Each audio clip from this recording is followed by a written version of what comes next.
Right. Good evening, everyone. I'm Mayor Ted Betancourt. Welcome to the Peabody School Committee regular meeting. Today is Tuesday, November 25th, 2025, and we are beginning our meeting tonight at 7:05 p.m. here at the Higgins Middle School Library, our typical location. Our meeting today is being broadcast live by Peabody TV. The minutes from the meeting tonight are being taken by our recording secretary, Laura Bowe. And once we get to the opportunity for public participation, we certainly welcome anybody to speak at that time who's here in the audience, and then we're able to bring in people online. So if you're on one of the online platforms, please just raise your hand and we'll bring you into the meeting at that time as well. So we have some special guests today here from the Carroll School. We're going to go to in a moment, but we wanted to start the meeting tonight. If everybody could please stand for a moment of silence, and then we're going to do the Pledge of Allegiance with the Carroll School students.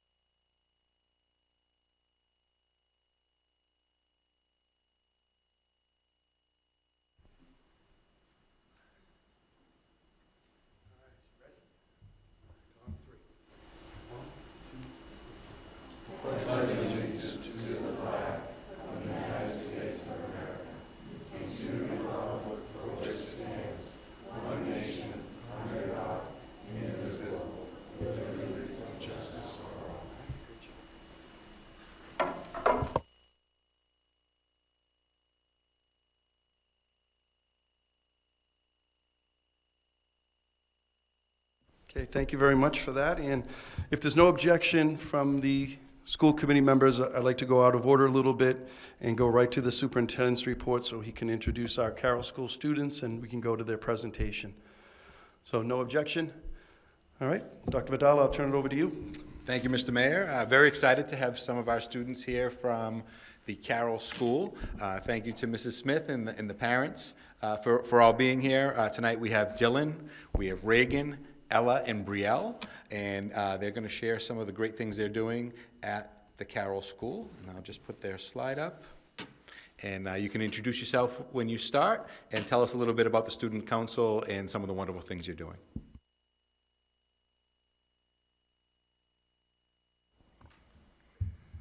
Hi, my name is Dylan Harris, and I'm the president of the Carroll School Student Council. I'm Reagan Schofield, and I'm a member of the Student Council. Hi, I'm Brielle Fagundes.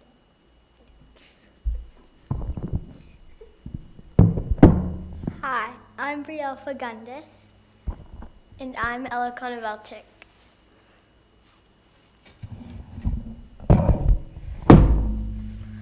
I'm here to tell you about the Student Council. The Student Council is the voice of all the students.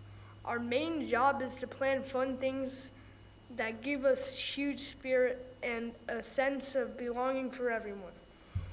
We plan on organizing things like Kindness Day, Be a Buddy Day, and pep rallies.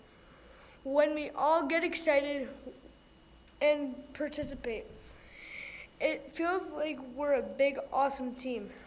Our clubs meet 2 to 3 times a month and share ideas and plan activities. Planning these activities is how we help everyone have a sense of belonging. Everyone feels included because we know our ideas matter, and we are all celebrating our school together. Being on the Student Council means we get to help lead the school and make sure everyone feels happy to be here. We are members of the Carroll School Community Service Club. We take our teamwork outside the school walls. We also meet two or 3 times a month. This club is all about helping out in the community and beyond. We have learned that even small things like donating our extra Halloween candy can make a big difference. We donated over 40 pounds of candy to Operation Troop Support. In the spring, we are going to plant a garden bed in front of our school where we will grow flowers and vegetables. We hope to bring flowers to the elderly in the community. We also collected and bagged food donations for families that will be given out for Thanksgiving. We plan to collect coats and sneakers for kids that need them, as well as blankets and toy donations for the local animal shelter. This shows that we are good neighbors and that we care about those who need a little extra help right here in our city. One of the best things we do is supporting our elders in the community. Elders are grown-ups who have a lot of knowledge. We plan to make handmade cards for them during the holidays and fill mugs with candy. When we support our elders, we show them respect and gratitude, and it helps them feel less lonely. Our activities are a way to learn about and share with different generations in our community.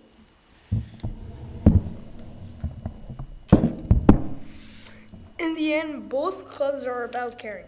The Student Council builds teams inside the walls by boosting our spirit.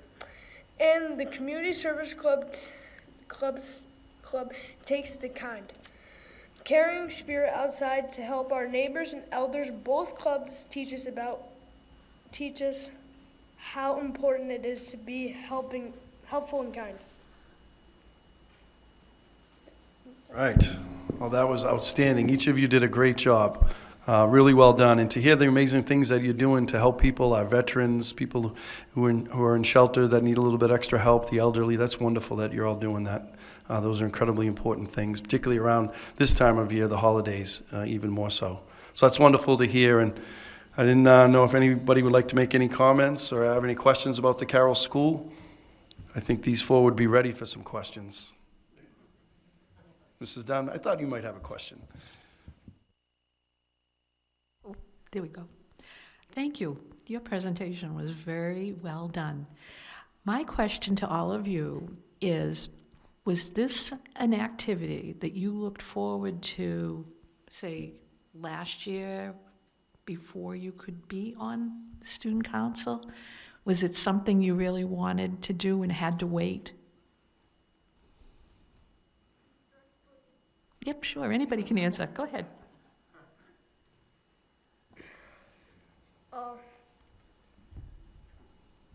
I don't exactly know. Like, I did this last year in third grade. I didn't really hear about it. Okay. And now you're glad you did it, right?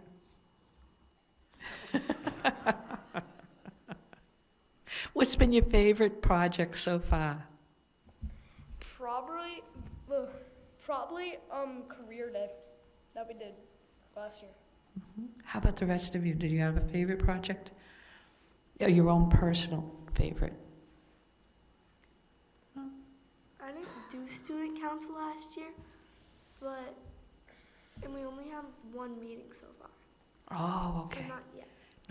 Not yet, okay. All right. Well, thank you very much. This was really good to hear about, and I think you're doing a wonderful job, and you're doing some really important things. So good luck with it. Great. Well, great to have you here. It's wonderful for us to hear about the Carroll School. And before Mr. Huckman, do you have a question or comment? Just a comment. What great things are happening at the Carroll School? I mean, you guys are talking about helping veterans, helping senior citizens, helping peers in your community who have less than you do. What a great message and what great teaching that's going on. You should be proud of yourselves. You should be proud of the teachers and the adults that are helping you understand that at such a young age. I walked into Carroll. I was there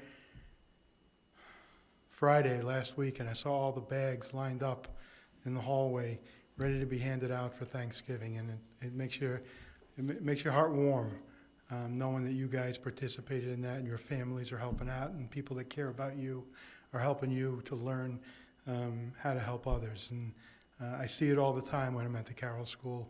There's always some initiative taking place for you guys to help veterans. You have a great Veterans Day program over there. It's a special place. I hope you realize it's a special place. We have a lot of neighborhood schools in this city, and they're all special in their own way. Carroll has a very unique population in the city, and you guys take on the neighborhood that surrounds your school, and I think it's really fantastic. So good for you guys. Keep up the good work. When you get here to the Higgins, there'll be opportunities for you as well they'll be a little broader than just your school. It'll be the whole city that you'll be able to take on and help. And then you get a little older, you get to the high school, and you're going to get into an Interact Club, which is part of the Rotary Club, and you get to continue to serve people and help people. It's a lifelong, just like learning, it's a lifelong endeavor. So you keep up the good work you're doing now. Keep learning from the people that are teaching you these lessons, and keep feeling good about yourselves, because that's a really important message that we need to convey to people your age. It's something we're working hard on in the city, something we don't always do well. But you guys keep feeling good about yourselves and doing great things. Well said, Mr. Hockman. So, Mr. Swanson? Thank you. Through you to our guests. I guess I have a question for you all. How did you end up on the student council? Did you have to run? Did you volunteer? How did you end up there? We had to write an essay, and last year we had to do,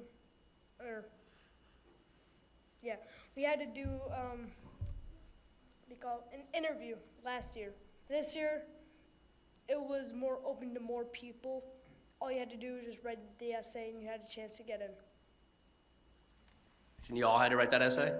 Which means that you had to think about why you wanted to join and the outcome you're going to produce by being on this student council? Yep. Which is pretty awesome. That says a lot about you and your peers that are joining you on the student council, which is awesome. As my peers here have said, stay with it. You guys are doing. You might not realize the impact you're having in the city yet, but as you continue to grow, it's going to be great. Do you feel great about the volunteerism you're providing and those you're helping? Do you realize the impact you're having? Not yet. That's good. That's a good thing because it means you're being modest about it. You'll learn more about it and continue to volunteer, continue to help those in need. And you're also leaders within your school, which is phenomenal. Continue that and you'll be in great position. So thank you for all you've done for your school and the community. Great. Thank you, Mr. Swanson. All right. Thank you, Carroll School, for being here. Great job, each of you. That's a great job. Okay, so you think we can get a quick photo with the mayor? What do you guys think? All right, he'll come around and we'll get it. And parents, you can come around and take the photo.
All right.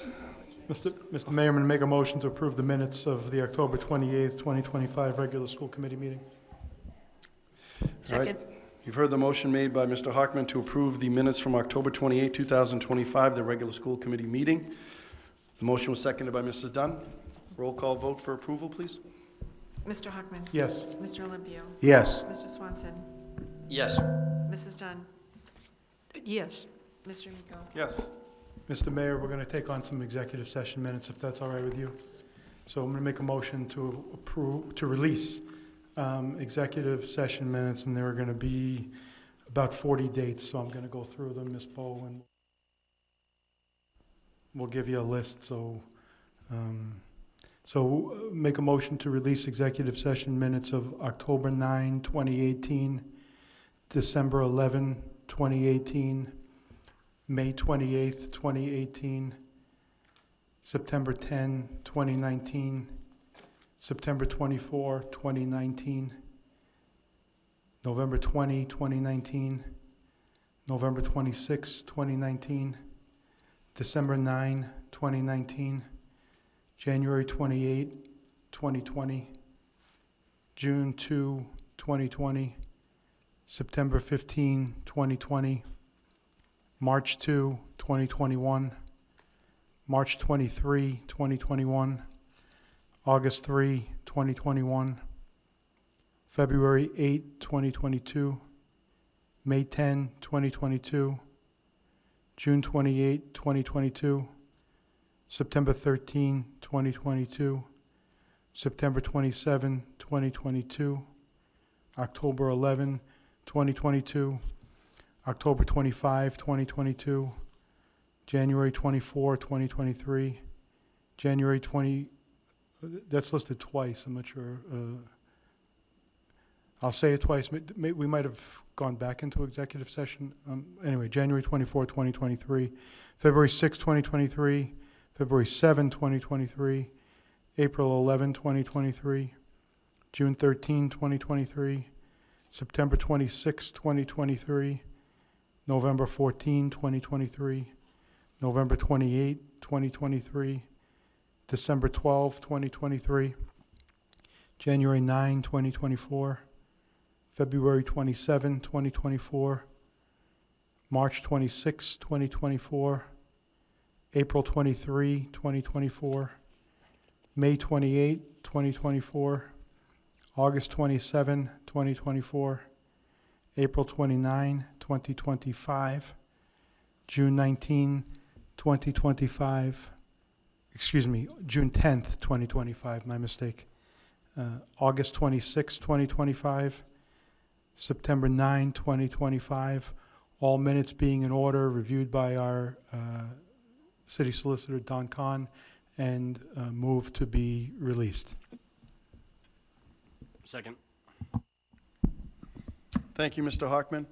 You've heard the motion for approval of those stated executive session minutes, seconded by Mr. Swanson. Any comments or questions? Okay. Roll call vote, please. Mr. Hockman. Yes. Mr. Olympio. Yes. Mr. Swanson. Yes. Mrs. Dunn. Yes. Mr. Miko. Yes. Thank you, Mr. Hockman. Next, we'll go to approval of bills. We have a number of warrants tonight. Mr. Olympio, I'll turn it over to you. Thank you. I'd like to make a motion to approve warrant number 6199 dated November 25th, 2025 in the amount of $2,903.24, subject to audit. Second. Thank you. You've heard the motion by Mr. Olympio for approval of warrant number 6199, seconded by Mr. Amico. Roll call vote, please. Mr. Hockman. Yes. Mr. Olympio. Yes. Mr. Swanson. Yes. Mrs. Dunn. Yes. Mr. Miko. Yes. I'd like to make a motion to approve warrant number 6200 dated November 25th, 2025 in the amount of $1,111,875.23, subject to audit. Second. Thank you. You've heard the motion by Mr. Olympio for approval of warrant number 6200, seconded by Mr. Amico. Roll call vote, please. Mr. Hockman. Yes. Mr. Olympio. Yes. Mr. Swanson. Yes. Mrs. Dunn. Yes. Mr. Miko. Yes. I'd like to make a motion to approve warrant number 6201 dated November 25th, 2025 in the amount of $174,820.89, subject to audit. Second. Thank you. You've heard the motion by Mr. Olympio for approval of warrant number 6201, seconded by Mr. Amico. Roll call vote, please. Mr. Hockman. Yes. Mr. Olympio. Yes. Mr. Swanson. Yes. Mrs. Dunn. Yes. Mr. Miko. Yes. I'd like to make a motion to approve warrant number 6216 dated November 25th, 2025 in the amount of $1,450,720.95, subject to audit. Second. Thank you. You've heard the motion by Mr. Olympio for approval of warrant number 6216, seconded by Mr. Amico. Roll call vote, please. Mr. Hockman. Yes. Mr. Olympio. Yes. Mr. Swanson. Yes. Mrs. Dunn. Abstain. Mr. Miko. Yes. I'd like to make a motion to approve warrant number 6219 dated November 25th, 2025 in the amount of $124,500 $477.45, subject to audit. Second. Thank you. You've heard the motion made by Mr. Olympio for approval of warrant number 6219, seconded by Mr. Amico. Roll call vote, please. Mr. Hockman. Yes. Mr. Olympio. Yes. Mr. Swanson. Yes. Mrs. Dunn. Yes. Mr. Miko. Yes. All right, thank you. Next, we'll go to item number 3, continued business. We do have a couple of items under continued business today. The first one is the Peabody Veterans Memorial High School MSBA project update. Mr. Dunn, I'll turn it over to you. Anything to report today? Thank you, Mr. Chairman. Just so that everyone knows, the OPM RFS working group has been diligently working to prepare the language needed for the advertisement that will go in the Central Register in January, which will allow us to hire the OPM for this project. That's a big step in the process. So that language was voted on today at today's regularly scheduled school building committee meeting, and the members approved putting that to the MSBA. Our proposed RFS has to be approved by the MSBA before it can go into the Central Register, so that'll take place over the month of December. Today's meeting, we discussed the RFS, we discussed the progress of the process and the project. We had a very interesting presentation by Sam Rippon and Dave Gamache. They, along with myself, went on a tour at Essex North Shore of their geothermal project. And it was so that we could start looking at different ideas of things that may come up during the planning for this school. Looking at alternative energy and how it's used in school buildings is important. So we started with that trip. It was very, very helpful. The Essex North Shore people were extremely informative. They gave us all the materials on how they financed it, how they were able to work with the government to get funding, and it's operational. They integrated it into their studies, so students who are learning the HVAC program are able to work in this boiler room, and it's like a classroom, and they're learning how to maintain the system, how to install it. Students were present when this equipment was installed, when the wells were drilled and the piping was laid. So it's a really nice program, and for us, it was informative.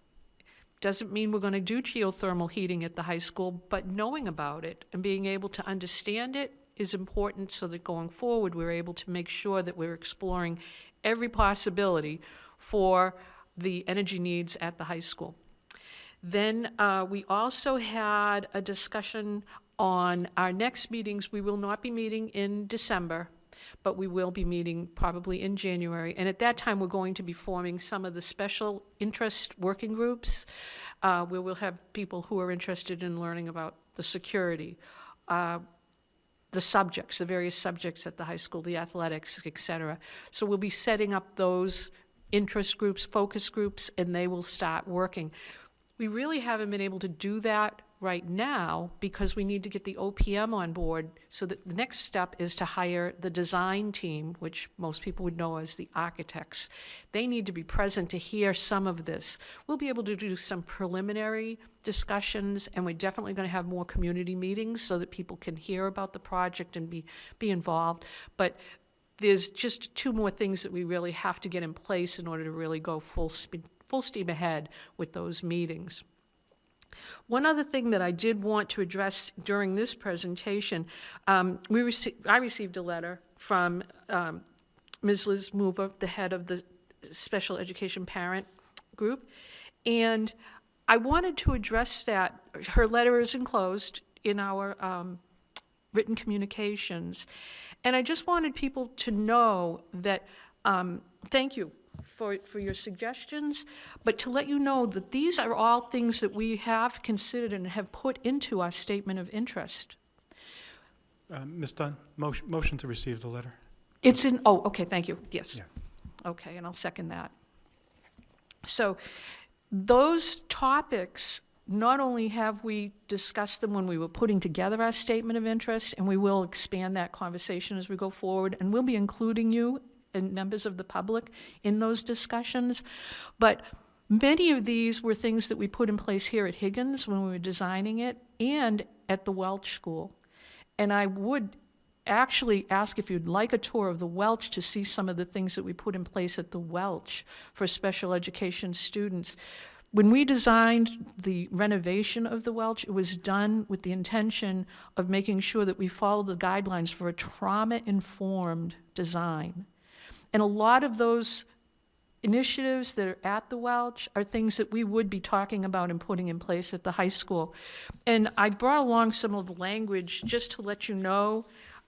This was from 2 years ago, that when we were looking at explaining the project to the MSBA, and of course that language is very important with our request for services for any vendor, any company that's going to work with us, that we were making sure that the special education programs that are at the high school were discussed very honestly.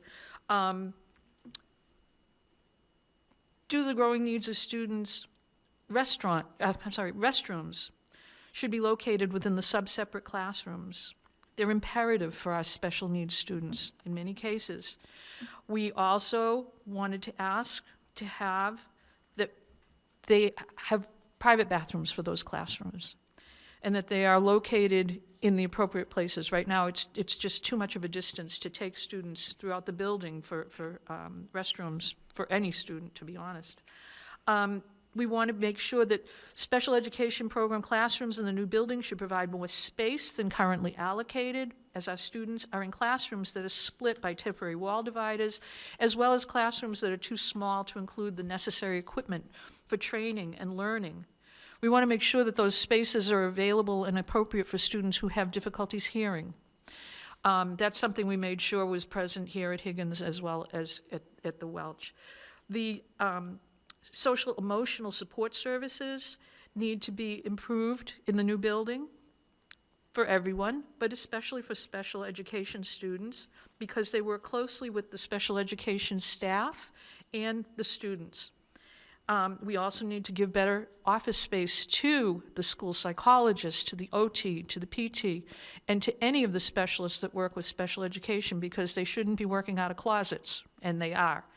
They are working in the same conditions as people who work with the regular student population, but we highlighted that in our application. We made sure that we asked for space for school counselors so that they will have places to meet with students that are appropriate for them. We asked for places that have physical therapy, appropriate size for that type of treatment and work. And we acknowledge throughout those documents that the special education spaces are inadequate currently to meet the needs of our students. Students can't receive appropriate therapies, including OT, PT, and speech, without privacy at the high school. These were all front and center in our discussion and preparation of the statement of interest. We also wanted to make sure that the nursing space is improved. Throughout the building, we have to make sure that it's ADA compliant. We know it's not, and we need to make sure that it is. We want to make sure that wheelchairs and other adaptive equipment can be utilized by students when they attend Peabody Veterans Memorial High School. And all of the things that you're mentioning are definitely things that have been brought forward and will be continued to emphasize with the people that we are bringing on to do the work. Even in the architect's application, there will be special emphasis looking at how they have worked with special education provisions in buildings that they have built. So I did want to assure you that that is definitely something we have been working with, we will continue to work with, and we want to make sure that the high school is brought right up to date. Many of the other things are required by law, and they have to be improved, and we know that. We know that that's why we need a new high school. So I did want to assure everyone and let you know that this is a priority, and we're going to make sure that we follow through on this all the way through till the day we cut the ribbons, and then afterwards for maintenance. Thank you. Thank you, Mrs. Dunn. Any comments or questions on that report? All right, great. And another item under continued business tonight is the FY27 budget process. Mrs. Dunn, anything to add or to speak to tonight? Yes, my concern was we were going to try to hear from the school councils starting in the month of November, so we're already behind, and I'd just like to say, could we please have a schedule so we can start talking to them and find out what the school priorities are, so we can get ready to do the work on the budget. It's one of the pieces that we talked about, and I think we all agree that it's important, and I do think we need to do some of that work, probably starting in December now, but if we could get a schedule and at least start hearing what those school councils have. May I ask, have the school councils done their plans? Do you know yet? So school improvement plans have been submitted by October 1st. So Oh, those are okay. all, the plans are in along with their goals for the year. So they align with the goals and then what their priorities are. And I think, one of the big things that we had talked about previously and haven't gotten, a clear understanding from the committee which direction we wanted to go. But I do know that we want to make sure that we have the governor's budget and the level service budget in place, because we don't want people asking, for their wish list, and then we have a deficit. So I do, want to know what the committee would like to do in terms of that, because, I want to follow whatever the will of the committee is in terms of the budget. Right now, we're currently working on that level service budget, which will line up for the end of January. And so we'll have those numbers, the governor's number and then our level service number, and see where that difference is. And I do think it's important to hear from everyone once we have a clear picture of what are we looking at? Are we looking at a deficit? Are we looking at some opportunities to grow? I think those are all important pieces. I'll be honest. I would like to hear now. I don't need to hear about the money because I know it's going to go back and forth, back and forth. God knows it could change tomorrow and 5 minutes later change again. But I think it's important, at least personally, I would like to hear what each school is looking at so that when we do get into the nitty-gritty and we do get the news from the government about how much money we'll have, we can at least know what the schools were looking for and be able to understand, what some of their priorities were and actually be able to make some really informed decisions if we're able to fund certain things. I'll be honest, when I hear their school plans, I don't need to hear dollar amounts, truthfully. If they tell me they need a new math curriculum or manipulatives for the classroom, okay. I want to know that. Then when we get into the budget and we get into the line items and I find out, well, that's going to cost X amount of dollars, at least I will know they wanted those. And maybe there's a way we can do it. Or maybe it'll make me not cut that line at that school, and at another school they weren't as insistent on that, and we can cut that. And I don't even like to say cut. Hopefully we don't have to cut anything. Well, since you just looked Hopes. at, I I know, don't I want to rain on or bring some bad news, but I will tell you that I got very disturbing news a short time ago, earlier today, that I was put on notice that our health insurance increase last year was 15%, which was by far the most we've ever had, to expect more than 15%. So it is going to be another difficult budget session. If that's over 15%, that's several $1 million just in and of itself for health insurance for a city and school. That is like devastating news. We'll need a separate meeting on that topic alone when you get right down to it, because we have to figure out how to handle something like that. That is huge. I'm sorry they said that. I know, I wasn't going to bring it up before the holidays, but I couldn't, it was wearing me down. Well, thank you for telling us. And I mean, it is a reality, we know, and there's probably going to be more coming down the pike with the loss of funding because of the changes at the federal level with many of the departments that are being annihilated. So, I mean, it is definitely going to be a difficult season. But that's why I'm saying if we can hear the school plans and hear what people want to do, those were always uplifting. They were very helpful. And I think we should have them, and don't worry about trying to have them after we find out how much money. That would be really further into the budget process as I see it. But I leave it to my colleagues. When I wrote up that proposal, I was trying to channel things that we've all talked about before. And I think that, even though I'm speaking for myself, I think that is one of the issues that we all kind of agreed on, just hearing those plans. Great, thank you, Mrs. Dunn. On that item, Mr. Miko? Through the chair to Ms. Dunn, thank you for your optimism. I really appreciate it, and it just goes to show how much we've really done over the years when things were good, and what we've been able to do to really help kids, both in the classroom and emotionally, and to help teachers do their jobs and everyone else. So again, I thank you for your optimism. I'd like to see those meetings and the plans come forward just to see and ask them what's working. Because my goal, and I can only speak for myself, is to try to save everyone's job that I can. I think the next 2 years are going to be very difficult. And so I'd like to know what teachers and principals and staff think is working, and some of the things that we've implemented. And then, again, my goal is to try to save as many jobs as we can, because I think we're in for it. Thank you. Thank you. Any other, Mr. Olympio? Thank you. No, I agree with Ms. Dunn and Mr. Amico.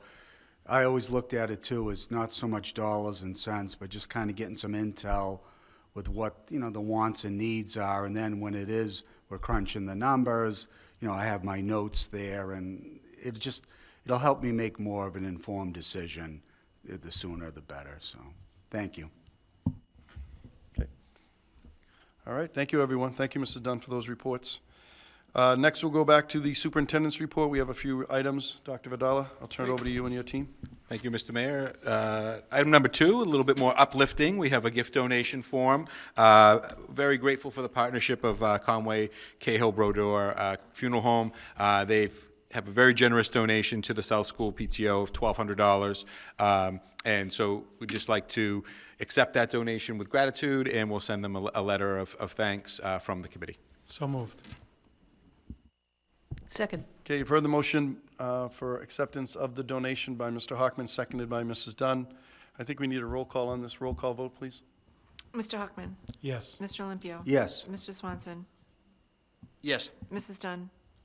Mr. Amico. Yes. Great, thank you very much. So the next item is we recently had some training at the Higgins Middle School for our teachers, and then a screening for our students. So in a great partnership that we have with the Dirty Hands Project, we were able to bring in MindWise to do some training, and then do the Signs of Suicide, or SOS, screening for 7th grade students at the Higgins. So just a little overview. What is SOS? It's an evidence-based grades 6 through 12 suicide prevention program.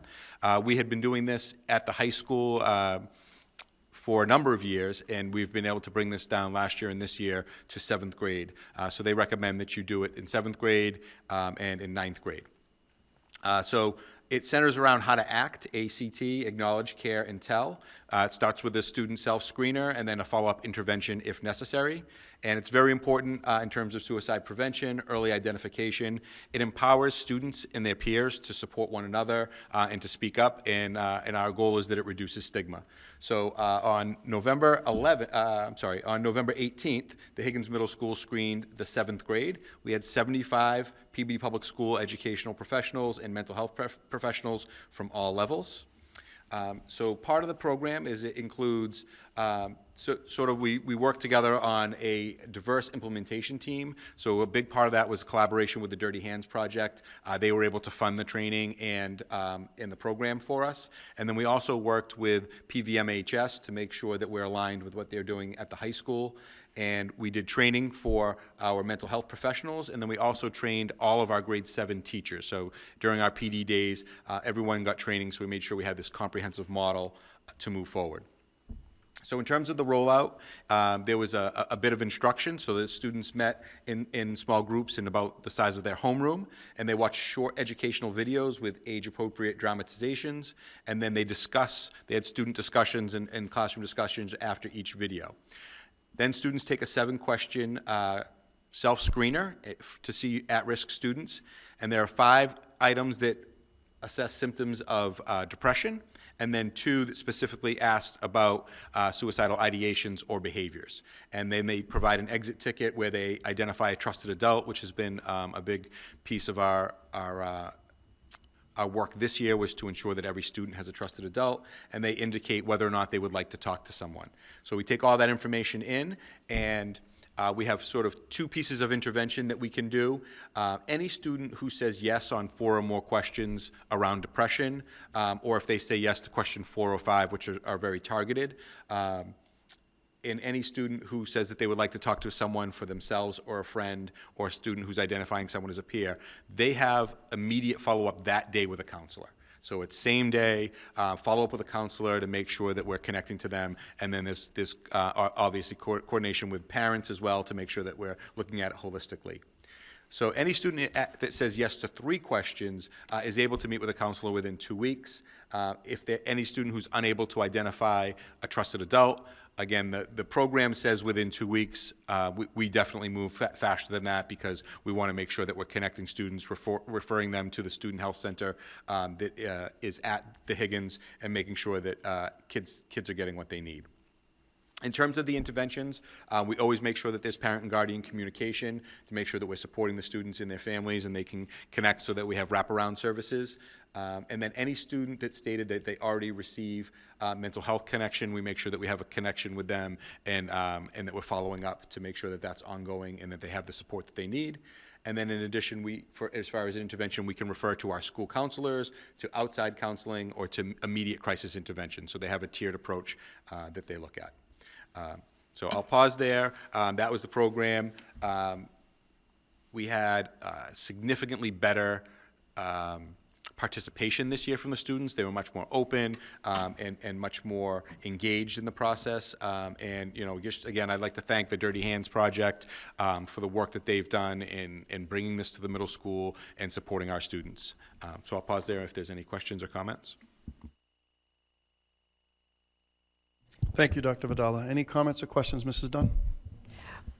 When you did the surveys and worked with the students, how is that data shared with the school?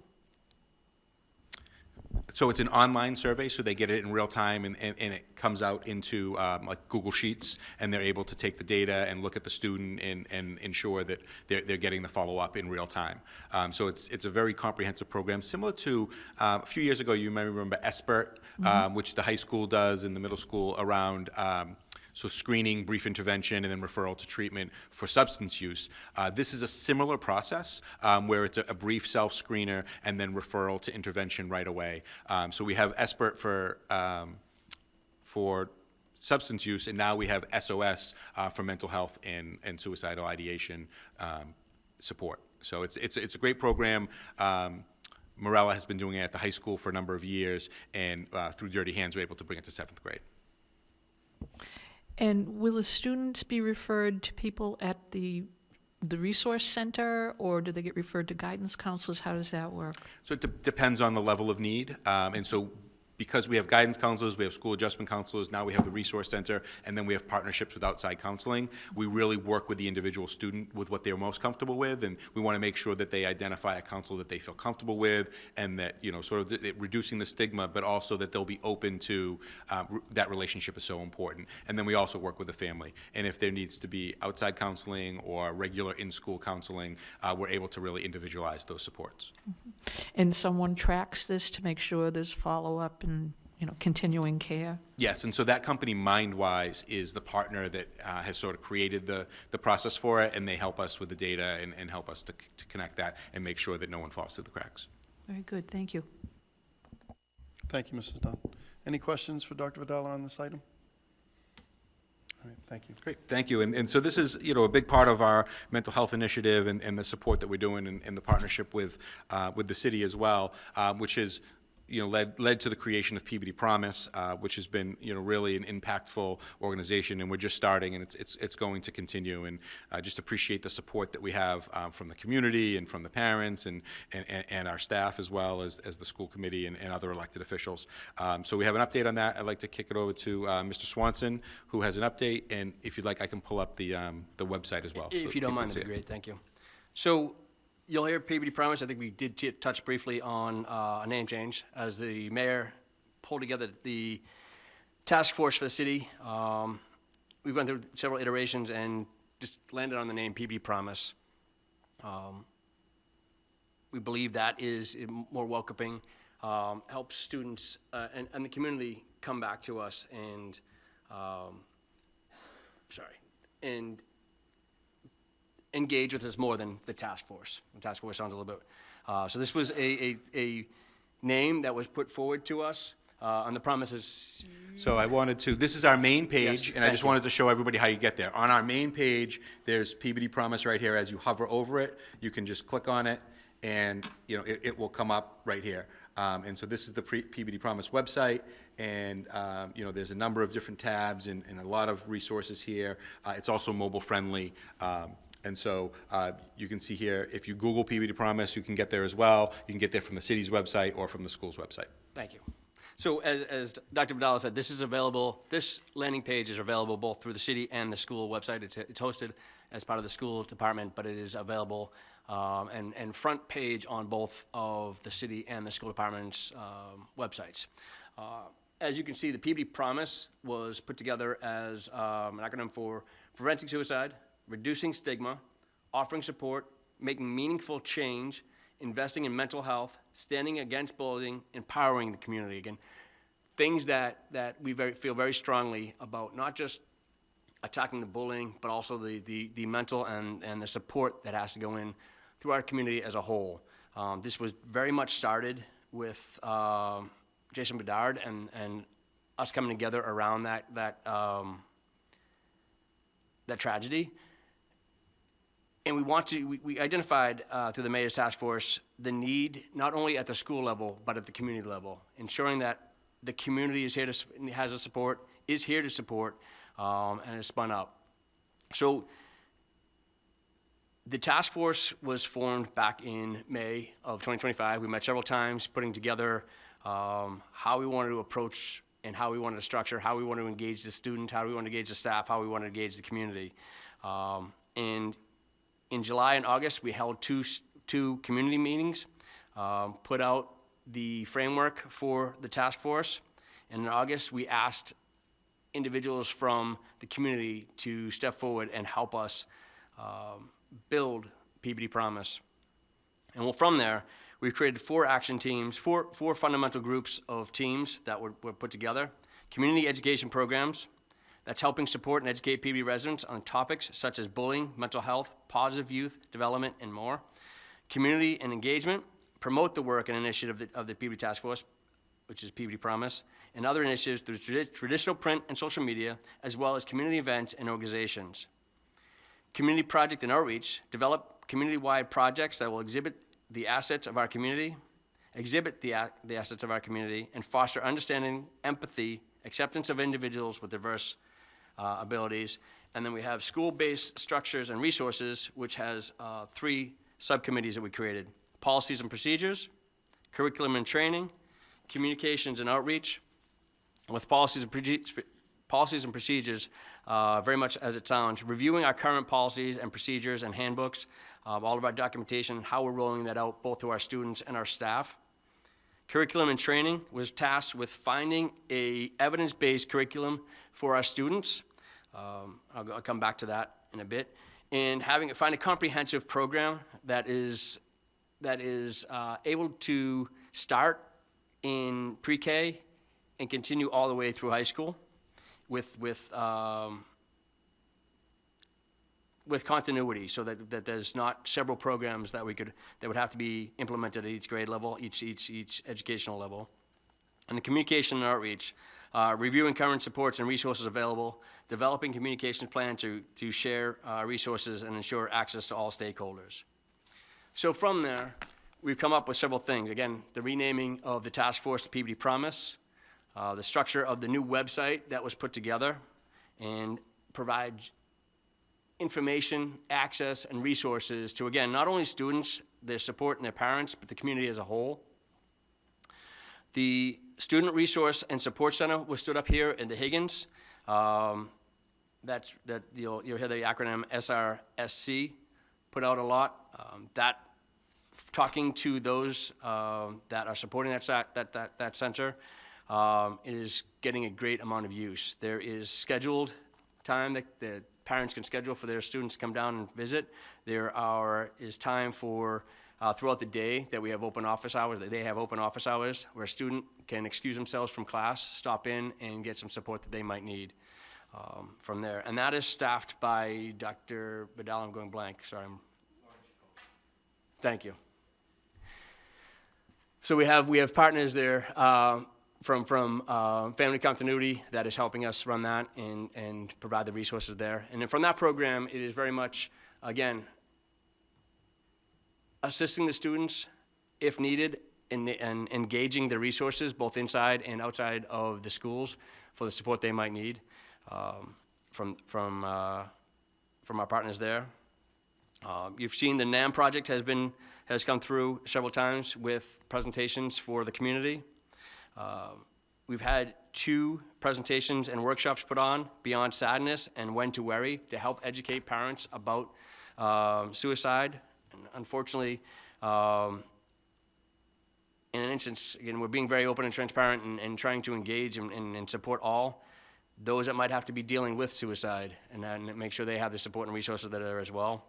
And you're all familiar with Bloom that's been rolled out citywide, making sure that those resources are available to everybody. We have the behavioral and assessment team has been set up here at the Higgins Center, Higgins Middle School. That is a team that meets weekly. It's made up of staff here within the school that are reviewing students that might have come on somebody's radar, as teachers, a staff member's radar. They're presented to the BAT team. They look into and investigate both behavioral changes as well as bullying allegations for them. So again, looking at the entire mental health and bullying support of our students as presented. There's a Peabody Promise is sending out a regular newsletter to the community to make sure that they're aware of the resources and our engagement. And on December 1st, we're having our next community meeting to update the community on all the tasks that we've been working on as a support organization. And again, we have members of the steering committee that report to the mayor and the mayor's office. That is made up of community members. We have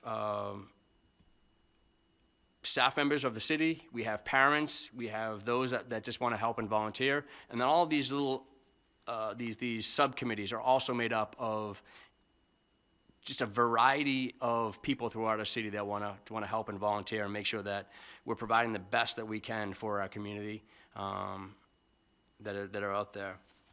One of the items that we've taken forth, and this week we've put forward as the policy and procedures team, is that we looked at our current Peabody Public Schools bullying prevention and intervention plan, had a conversation and understanding of how the current one is structured and how it's used with Dr. Higgins, and we come up with some recommendations on how we would like to see it reworded and restructured so it's a little more friendly and more accessible for families and students and parents. So a lot of work that's being done by a lot of people through our community. It's a phenomenal effort. As you'll see more and more. If you go to any city events, you're seeing Peabody Promise tables, you're seeing Bloom tables, you're seeing just the resources that are out there, making sure that people are aware of what is out there for support and access for them. So, thank you. If you have any questions. Thank you, John. That was well done. Good summary of what we've been working on. Appreciate that. Any questions or comments? Yes, Mr. Limpio? Yeah, no, I'd just like to add that Saturday morning, we had that beautiful ceremony for Jason, and I just want to thank the mayor and Jason's family, and also the Espinal family for all they've done for the community, and just please keep those two families in your thoughts and prayers during this holiday season. Thank you. Thank you, Mr. Limpio. Any other comments or questions? All right, thank you. We good? All right, good. And that concludes the superintendent's report. All right, thank you very much, Dr. Vidala. And next we'll go to public participation. If there's anyone in the audience today that would like to come forward and speak. Yep, please come on up, sir.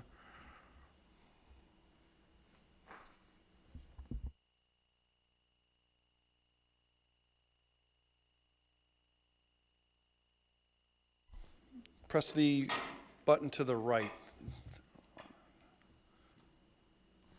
Yep. Thank you. Good evening. I'm Richard Stein. I live at 135 Lynn Street. I'm reading this on behalf of Pamela Millman, who happens to be my wife, and could not attend this meeting as she's attending our daughter's performance at Carnegie Hall in New York City. She's asked me to read this and request it be submitted as written communication as well. School committees across the Commonwealth have been aware of the requirement to submit local graduation requirements, inclusive of the state's competency determination, to DESE by December 31st, 2025.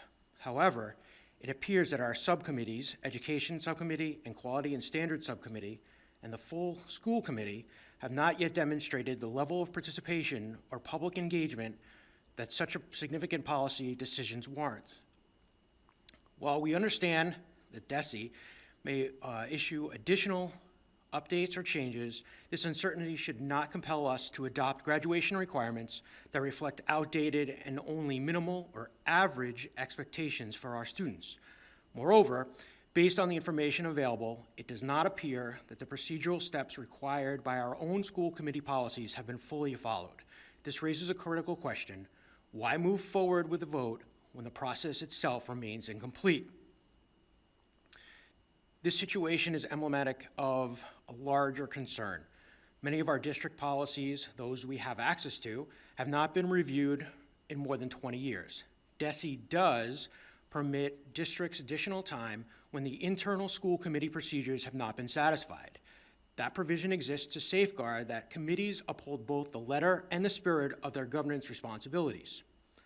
For a policy as significant as graduation requirements, it's imperative that our district adhere to the established procedures, conduct a thorough and transparent review, and meaningfully involve all necessary stakeholders, including educators, administrators, families, and the broader community. This is essential not only for compliance, but for the guaranteeing of the standards that we set reflect both rigor and equity, particularly for our most vulnerable student populations. Massachusetts Association of School Committees has provided specific guidance such that, and I quote, "If local policy sets multiple readings or other processes that cannot be completed to ensure compliance with the state deadline, such policies can be temporarily suspended by majority vote of the school committee. I respectfully urge the committee to postpone the vote until the 2026 year begins and the appropriate processes have been fully carried out, along with meaningful involvement from our stakeholders to guarantee transparency and give due diligence to the importance of this matter, graduation requirements. Doing so will allow our district to meet the obligations responsibly, uphold high standards, and demonstrate its commitment to thoughtful, informed decision-making on behalf of all students. Respectfully, Member-elect Pamela Millman." Thank you, Mr. Stein. Thank you. Thank you. Is there anybody else here that would like to come forward and speak at this time? Okay, seeing no one, do we have anybody that would like to join us online? Seeing none on mine. Okay. All right, we'll go to item number 6, written communications. We have 6 communications this evening. Communication from MGH Cognitive Neuroscience Group, communication from the MSBA regarding the South and West projects, communication from the Peabody Special Education Parent Advisory Council, the NESDEC School Year 25-26 Enrollment Projection Report, the monthly student attendance report, and the monthly Bay State Textiles Report. Mr. I'd Mayor, open those up for discussion and a vote. Mr. Mayor, I'm going to move, I think we already moved to approve item 6, number 3. I'm going to make a motion to approve items 6, 1, 2, 4, 5, and 6. So moved. Second. Thank you, Mr. Hockman. Could you include 3? I'm not sure if I think the motion was made and seconded, but I don't think I actually called for a vote on that one. So can you include 3 as well? We're going to amend my motion to include all items under the agenda, Roman numeral 6. And receive. Great. Thank you. You've heard the motion for approval of the 6 written communications this evening, seconded by Mrs. Dunn. Roll call vote, please. Mr. Hockman. Yes. Mr. Olympio. Yes. Mr. Swanson. Yes. Mrs. Dunn. Yes. Mr. Amico. Yes. Mr. Mayor, I'm also going to move to receive that document that was handed to you by the gentleman that spoke at public participation. Thank you. So the motion made by Mr. Hockman to receive the letter that was read tonight from member-elect Pamela Millman, seconded by Mr. Olympio. All in favor of receipt? That's a unanimous vote. Okay. Okay, next item, subcommittee reports. We'll start off with education. Mr. Amico. Thank you. Through the chair, Mayor, thank you. I just wanted to wish all of our educators a happy and safe Thanksgiving. Over the last 5 years,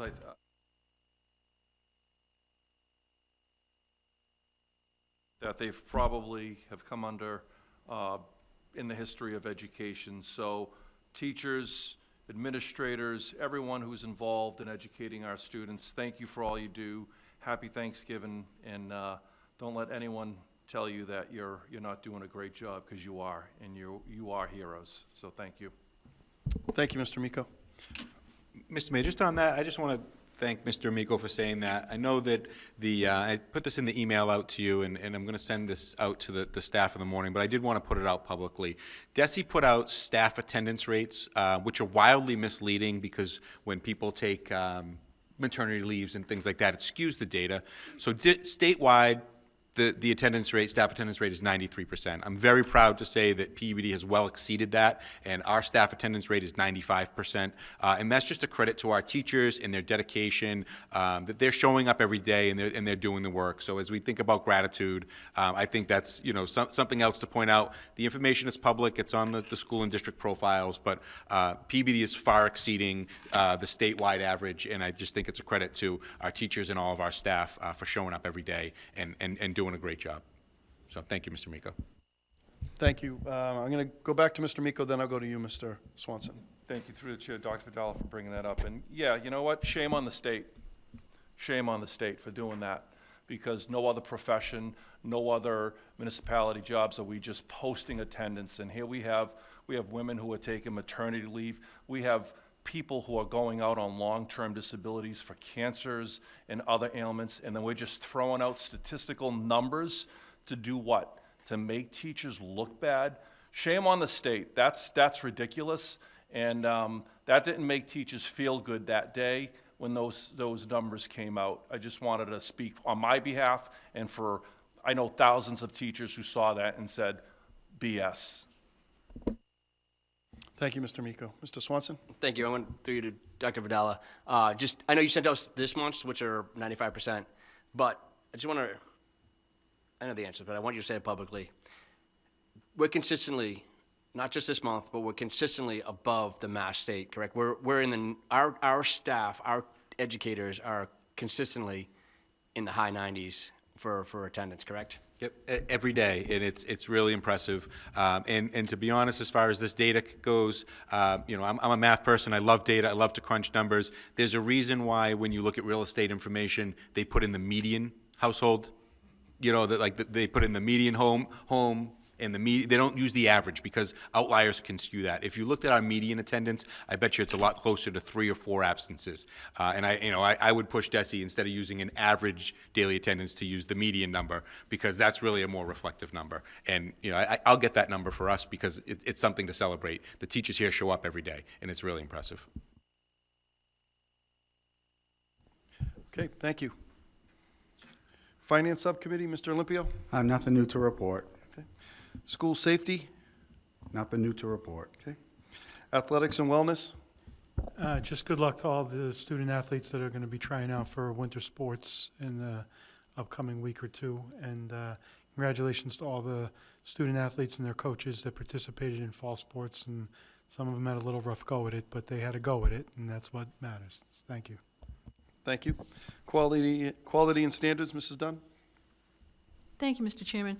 Quality and Standards Subcommittee met this evening, and in your packet, of course, we have a lot of the policies that we discussed.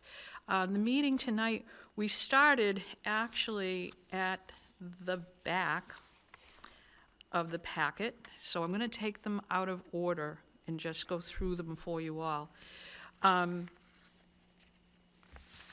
Actually, I'm sorry.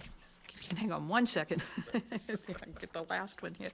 The last one, policy KBG, which was regarding parent advisory councils.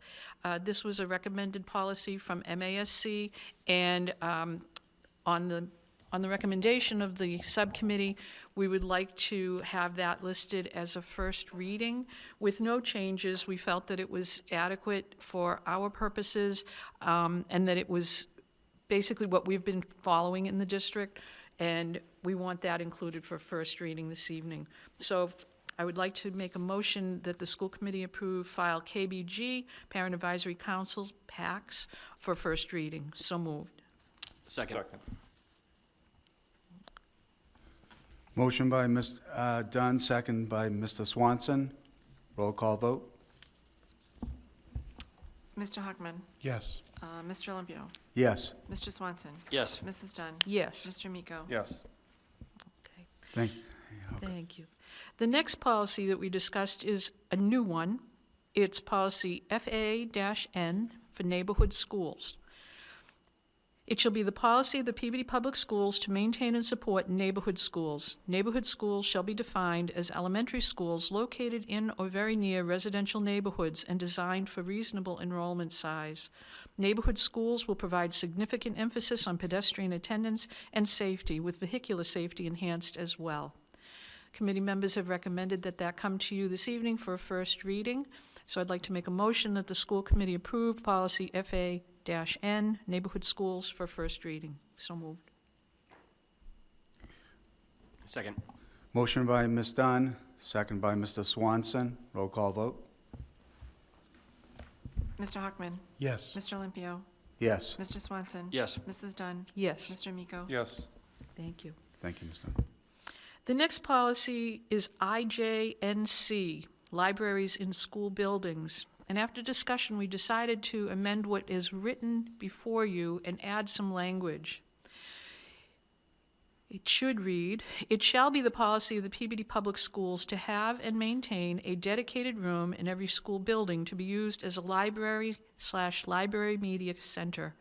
This room will be used to house books and other media materials," here's the language we're adding, "and to provide internet access to multimedia sources for the use of the students and staff. It will be used to teach students how to use a library, how to research and explore written and other materials, to encourage a love of reading and learning, and to strengthen literacy skills."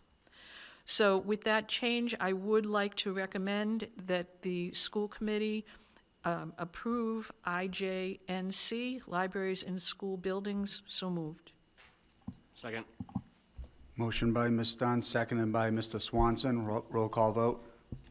Mr. Hockman. Yes. Mr. Olympio. Yes. Mr. Swanson. Yes. Mrs. Dunn. Yes. Mr. Miko. Yes. And that amendment language will be included for the next reading. Okay. The next policy is one that Mr. Swanson addressed in his discussion of the Peabody Task Force. And this is policy JICFB, the anti-bullying policy. And it's the Peabody School Committee anti-bullying policy. We recommend that this be approved for first reading. So I would like to make a motion that the school committee approve policy JICFB for first reading. This will replace the current policy. Okay. So a motion to approve JICFB Peabody School Committee anti-bullying policy for first reading. Second. Motion by Ms. Dunn, seconded by Mr. Swanson. Roll call vote? Mr. Hockman. Yes. Mr. Olympio. Yes. Mr. Swanson. Yes. Mrs. Dunn. Yes. Mr. Miko. Yes. Okay. Excuse me, Mrs. Dunn? Yep. Just on that, if it's all right with the committee, I'd like to just submit that to our legal counsel, just for review to make sure that it aligns before the second reading. So I think the first reading is fine. I just want to make sure that as long as the committee is okay with that, we'll submit this, just to make sure ducks in a row that it follows all the, I read through it, got it on Friday, but I just want to run it by our council before the final vote. Thank you. Thank you. Thank you, Dr. Vidala. Yes. Okay. The next policy was sent to us by MASC. It's an updated policy, and it's file EFBA, School Food and Nutrition Meal Modifications. Included in your packet was our Peabody meal charge policy. And what the subcommittee discussed was being able to keep both of these policies. We appreciated the one sent to us by MASC because it's talking about making sure that students with disabilities or special dietary reasons are able to access our school food and nutritional system.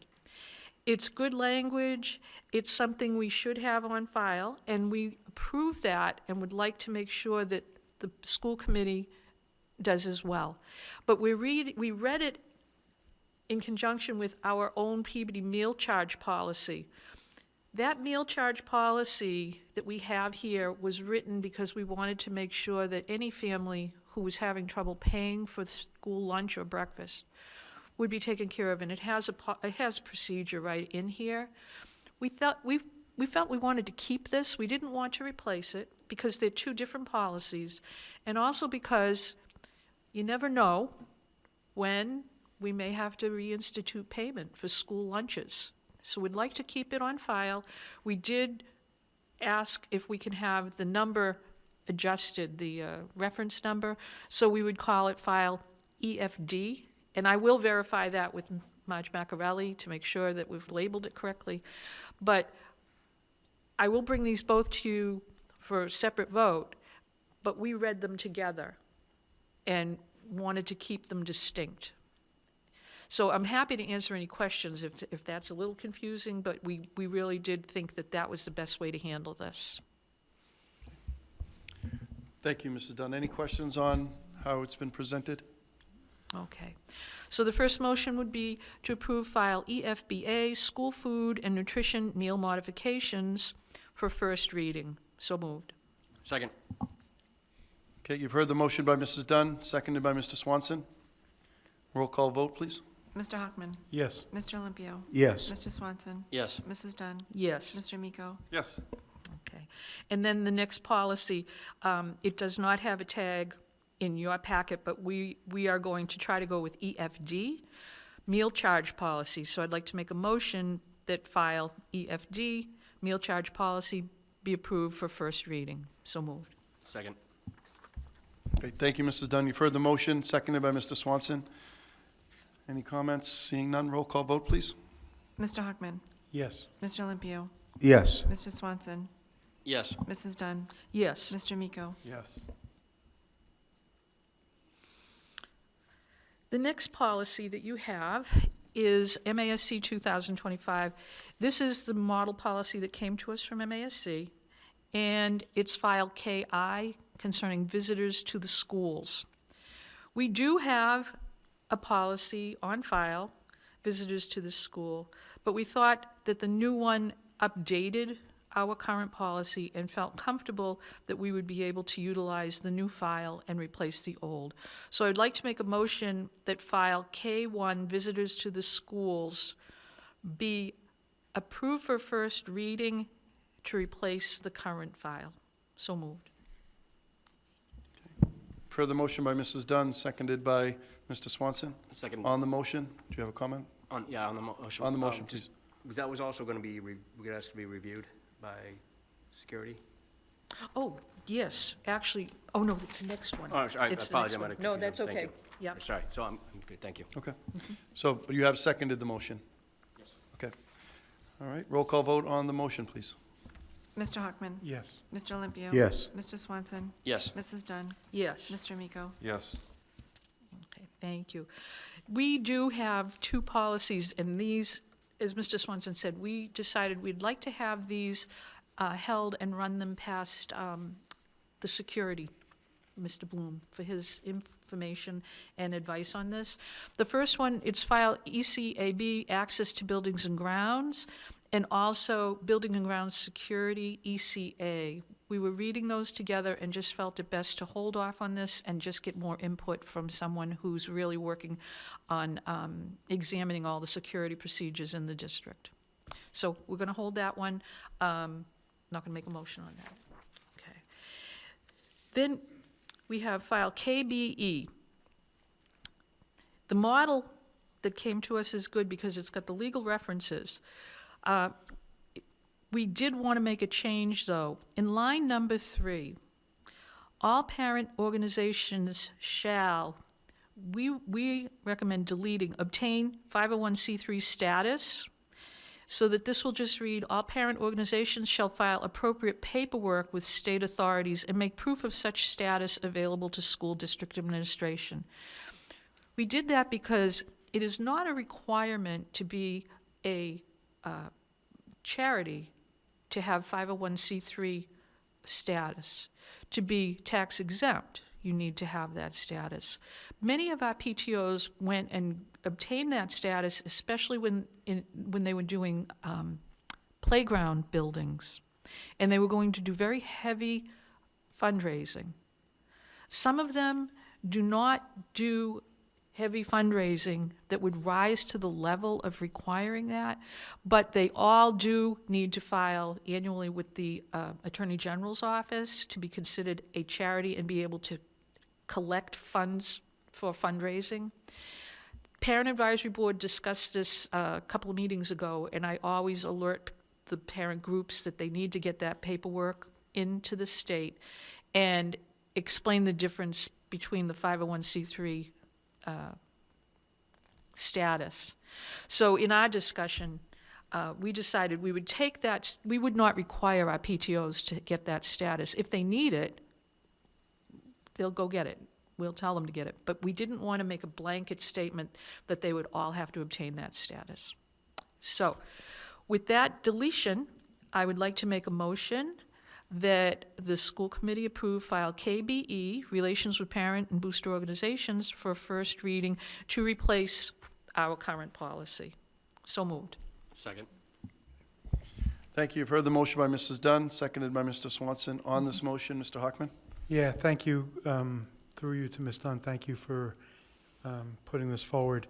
You know, we used to have a really fantastic gentleman in Peabody who would help out most of these most PTOs, most youth sports organizations. His name was Neil Price, and Right. Neil unfortunately passed away a few years ago, and I think that there's, and Neil did that for more than a score, right, more than 20 years, at no cost. He would just file papers and ensure compliance for PTOs with the state, with the Attorney General and other things. And there's a void in the city with Neil's loss, particularly, in part because with this, there's other voids that Neil left, because he really was a fantastic individual, worked as a volunteer in the Parks and Rec Commission for more than 20 years, worked with Babe Ruth Baseball here in Peabody for 30 years. And anyway, the only thing I'd ask, and I know we're just doing a first reading on this policy, but I'd like to see that this policy be handed out by the athletic director for all the booster organizations at the high school at their annual meetings, or there's a spring meeting, a winter meeting, and a fall meeting.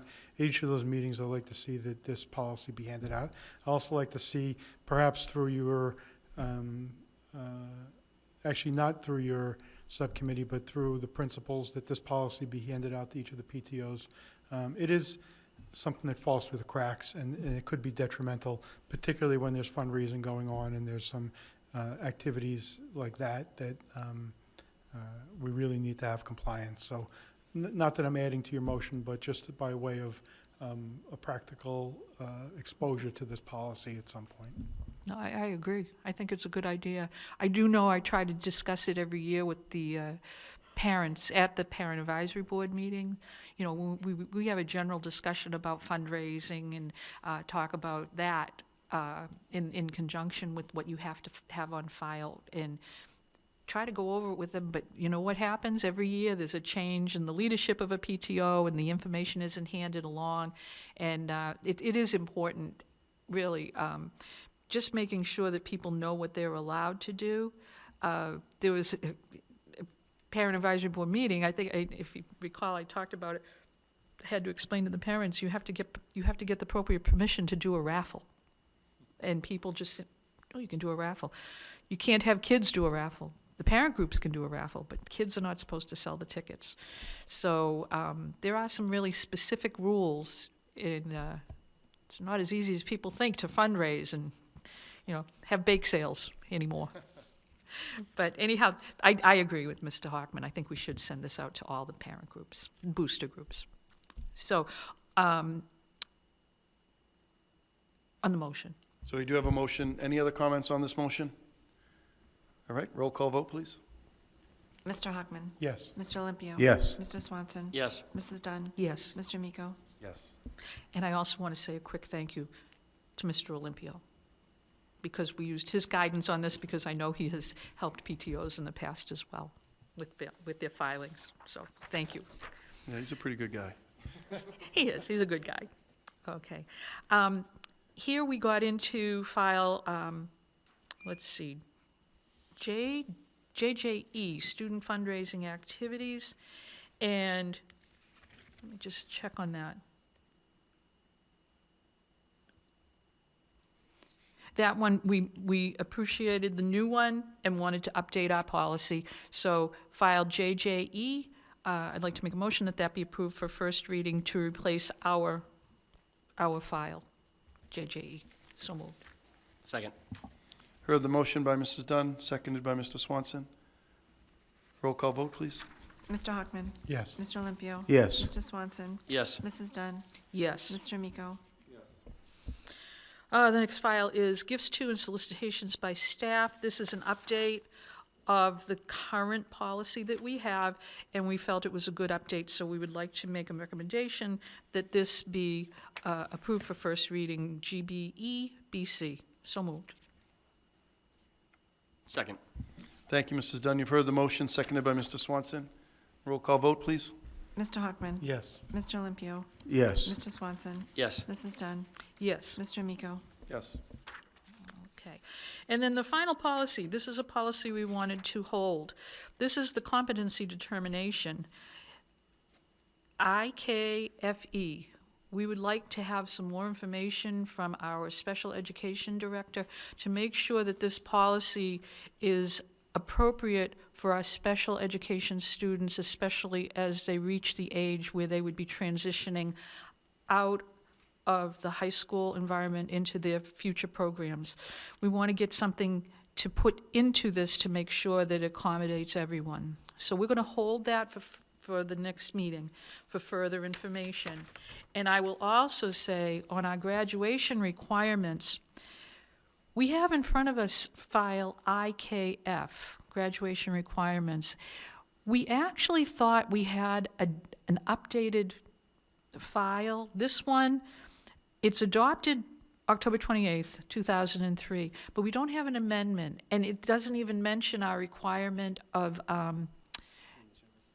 thank you, yes, the service requirement. So I want to see where that other policy is, and then, you know, we would bring it forward if need be. But this one, this is the original policy, and I think that may be why we had it.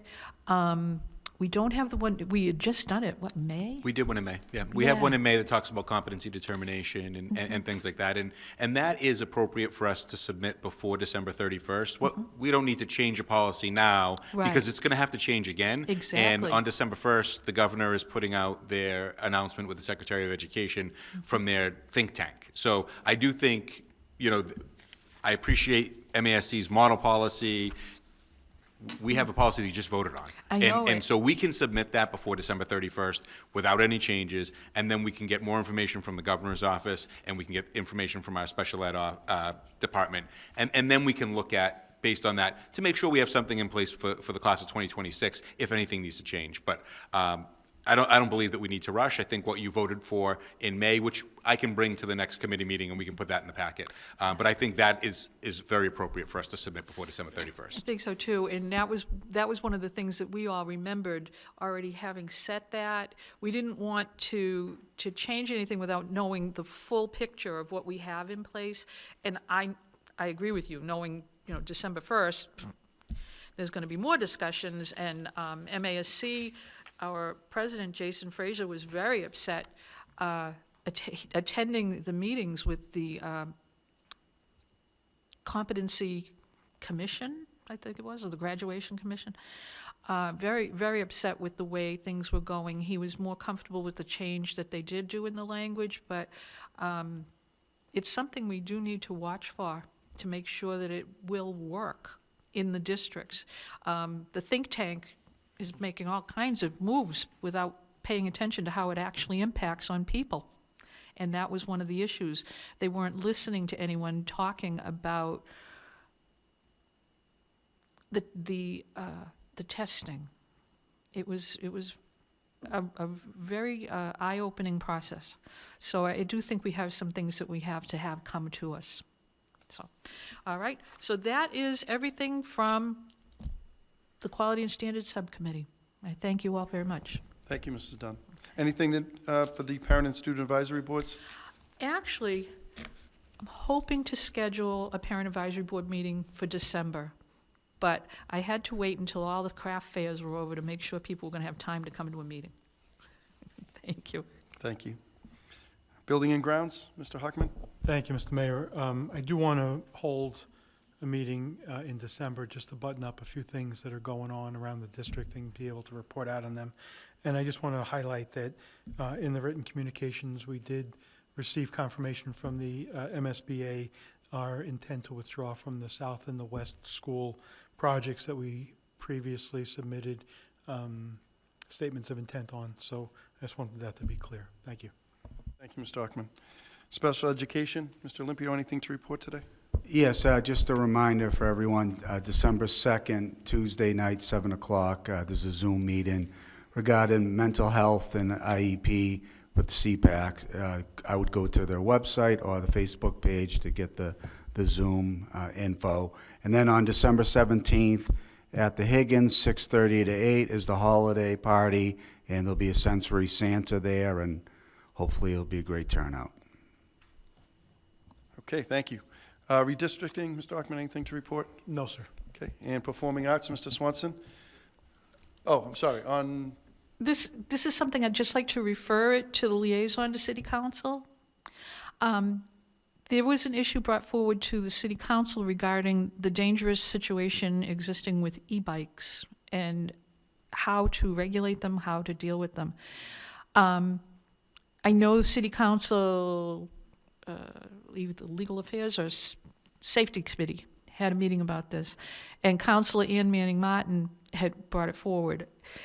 At the MASC conference, I spoke with Judith Crocker, who is the liaison from Safe Routes to Schools, and she is currently working with Higgins about bicycle safety for all of our students. So we always have a wonderful conversation every year, but this one was a really dedicated one, and I informed her that evening City Council was going to be discussing this and asked if she would be willing to meet with City Council. She said absolutely.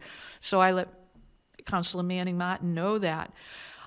We spoke after the meeting, and I suggested, and Councilor Manning also suggested, that we have our liaison meet with the City Council liaison and see what's going on with both organizations for the protection of the students. Judith Crocker had some really interesting information because she was here looking at safe routes for the students and had noticed dangerous behavior. It's just a citywide issue. It isn't just about the schools. It's in the neighborhoods. And having them be able to discuss this together could be very helpful. Safe Routes to Schools is absolutely dedicated to taking care of kids in the school systems. They will do whatever they need to for education and try to help us. And by working with the school committee and the city council and the police, it seems like it's appropriate. Everything has come together. So I'd just like to ask if we could have that referred to our liaison, and then Mrs. Carpenter's subcommittee could work on that with the city council. Thank you. Thank you. Performing Arts, Mr. Swanson? Yes. So I hope everybody got to go see the phenomenal musical that was wrapped up on Sunday, Seussical. It was a great performance, and I would like to thank Mr. Politano for jumping in and repairing the roof, putting a temporary patch on the roofs. They were able to meet their deadlines, construct their set, and not worry about it being ruined by the weather. So thank you for jumping in. You know, that's extended by Mr. Simmons and I just went blank, I'm sorry. Mrs. Manning, sorry. They appreciate all that's been done for their stage and their production.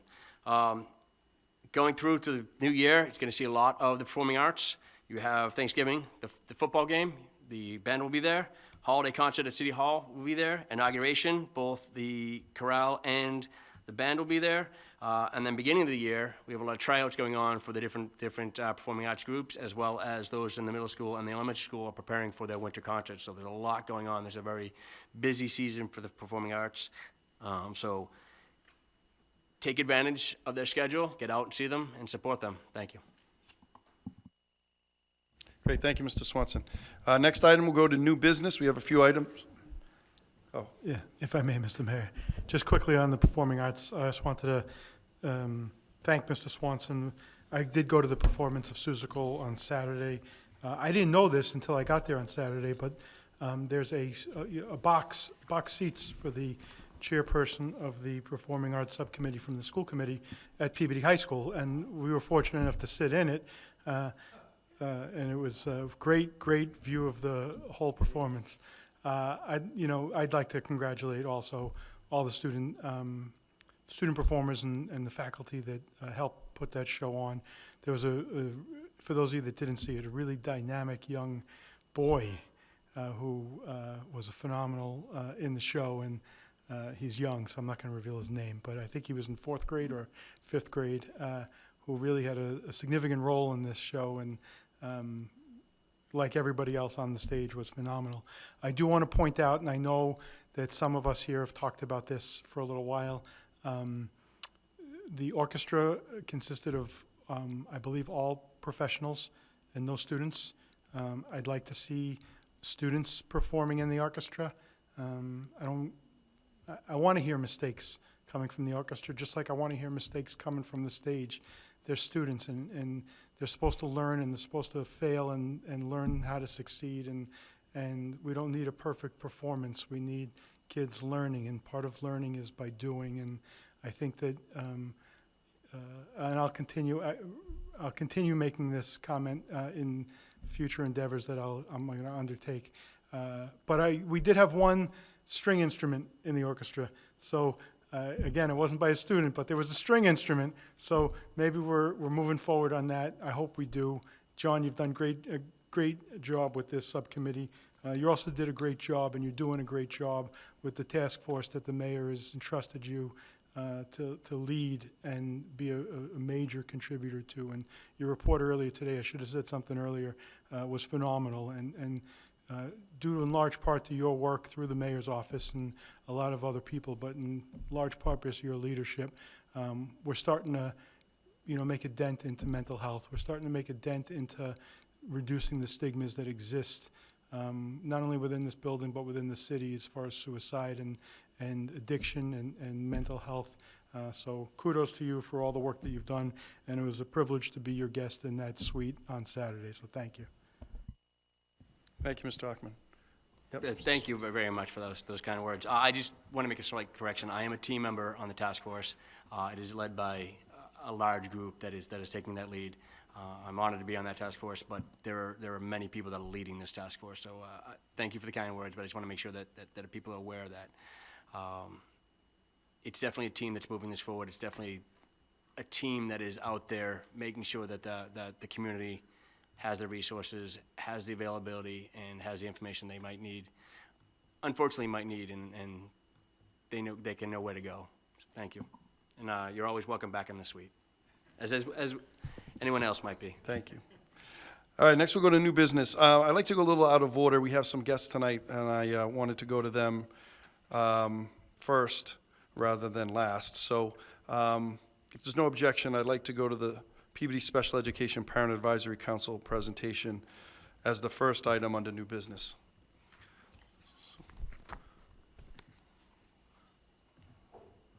Yeah, so Liz, Kendra, Hillary, come on up. Get them up here. Welcome. If you could just, though, again, please introduce yourselves. My name's Liz Mover. I'm Hillary Gately. Kendra Patterson. Okay, thank you for letting us go out of order. So Dr. Vidala put up our slides. So we're here tonight really to fulfill part of our duties as directed by the law, which is to discuss matters that pertain to special education students and students with disabilities within our district. Next slide, please. So I'm just going to do a quick recap of kind of what we've done this fall and some of our goals. So we kicked off the school year with hosting a virtual meeting, just getting to know CPAC. Some of our goals have been to build a sense of community, make connections within our community, foster the community's understanding of what CPAC really is, support parents and caregivers, find resources for families, and influence policy and change. Next slide, please. So October, we held the Meet the Candidates for School Committee meeting and a in-person meeting at Breaking Grounds. We had a caregiver meetup just after school drop-off. So we tried to kind of target different, parents that weren't able to make evening meetings, and so we held a morning one. Next slide, please. In November, we had a presentation actually by Leslie Bach, who is the new BSAA mediator for our district, and she presented all about special education mediation and IEP facilitation. And it was really nice to get a face to who you're going to be meeting if you do move forward with mediation. So that was really helpful for some families. And then we had a meeting middle of November by Lisa Ratty, who is a speech therapist. And this meeting was well attended by some families, but also some educators, which was really nice to see the two kind of come together and questions from both sides, which was nice. We also, I forgot to mention, in October, we met with Shannon Crompton. I wanted to mention that as well. And then in December, we have upcoming next week our mental health IEP workshop, which we've partnered with the Parent Professional Advocacy League, and that will be virtual on Zoom. And then on December 17th, we're hosting a sensory-friendly holiday party. Santa will be visiting from the North Pole for photos. We've also received a unanimous donation of dreidels and gelt coins, so families can learn to play the dreidel game. And we'll also have 2 crafts available, and we do ask that families let us know that they're coming, just so we can ensure that we have enough holiday cookies available. And we did post a Google form on our Facebook page, and I will reach out to Shannon Crompton to email that out closer to the date. Next slide. So some of our accomplishments so far, we've had more active participation this school year. And I think that kind of just showcases some of our efforts the past 2 school years about getting the word out about CPAC. Hillary developed a new website and puts together our monthly newsletter that goes out at the beginning of every month. And we have been able to connect families with local resources. We have been able to collaborate with other CPACs in the local North Shore area. We've written some letters to the school committee as well as the State House requesting representation and support for legislation that benefits our students. And then we are actively, I should have wrote participating, we are still participating in the bullying and mental health initiatives within the Peabody district. So just a couple areas of concerns. So currently, our meeting information is only distributed to families of students who are on IEPs. We've asked via email to have our meeting information go out to all families in the district, but have been met with no response. We are concerned we're missing an audience of families of students who have 504 plans and families who don't yet have an IEP. Oftentimes, families don't know where to turn and don't understand the special education process. But by having our meeting information out there, it will be a helpful resource for them. Next, requests to meet with the Special Education Subcommittee. When trying to facilitate a meeting with CPAC and the school committee, we've been referred to the Special Education Subcommittee. However, we really haven't been able to find the clear meeting dates for the subcommittee. We do look forward to working collaboratively with the school committee, and we'll do so by continuing to attend these meetings and requesting to be on the agenda. Our goal is to do it at least once a month. And then overall lack of trust and transparency between the district and families. We've also heard a concern from families regarding fears of retaliation. Families have reported this as being a reason they don't want to attend CPAC meetings because they fear district leadership and staff will be in attendance. This is also a theme we've heard district-wide. We're seeking to build a level of trust, and I wish I had a solution for this problem, but hoping to bring it up and begin starting a dialogue to see how we can tackle that problem. And our last two areas of concern, families have reported a disconnect between families and the IEP chairperson. Families report not feeling part of the IEP team and that parental participation is not valued. This is often, there's often a misunderstanding between who the IEP liaison is versus the IEP chairperson. There's a lack of understanding of the roles and responsibilities and who to contact when. A potential solution for this would be that the IEP chairperson sends an email out at the beginning of the school year, simply introducing their name, their role, and when their annual IEP team meeting is due. It would also be helpful if the IEP chair people were in attendance at the back to school nights and were introduced by the principals when they introduce the other staff members. So our last area of concern, we're requesting an external audit of the Connection and Ascend programs at the Brown School. Last year, we heard safety concerns regarding the Brown School, specifically regarding paraprofessional support or the lack of paraprofessionals in some of the classrooms. We encourage families to reach out to their IEP chairperson, and CPAC also mentioned these concerns when we met with Shannon Crompton, as well as when we met with the school committee end of last school year towards the spring. Despite raising concerns, it appears that safety concerns have continued and have escalated. We were unsure how we were going to bring this forward, but over the last couple of weeks, we heard from numerous Brown School families regarding inclusion and safety. We threw a lot of information out there. Thank you for letting us present. We're really excited for some of our upcoming presentations and events, I should say, in the spring, and we look forward to working collaboratively with you all. Well, Liz, thank you. Thank you all. Any questions, anything for the CPAC team right now? Mrs. Dunn? Thank you. I'd like to compliment you.